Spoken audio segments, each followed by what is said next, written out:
Next question, what analytics do you use to track?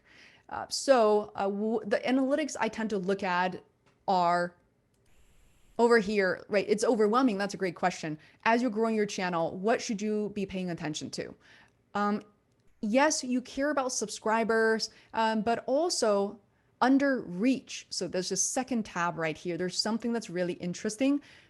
It's called impressions and click-through rate. So what YouTube does is it looks at all your videos and it's doing an average of, okay, now YouTube has shown your videos to this many people. So in this case, 60 million impressions. This still blows my mind today, but out of these 60 million people, they didn't all click on my video. Only 4.4% of them did.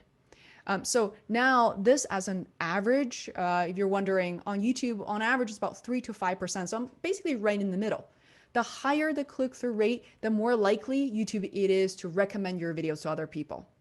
Right? So what matters is we're getting onto the design side of things. So if you have heard of this thing called thumbnail, which I mentioned briefly looking at the previous videos and channels, you want to create very compelling and straightforward thumbnails. Try not to use anything too generic, right? Something that represents your video, even gives away some clues of what people might get out of that video.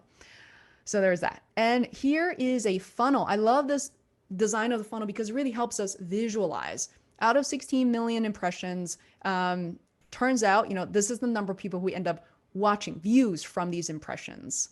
And these are the watch time in hours. So I'm a very visual person and this helps. And for me, this is something I pay attention to. I don't just every day look at only the views, only the number of subscribers.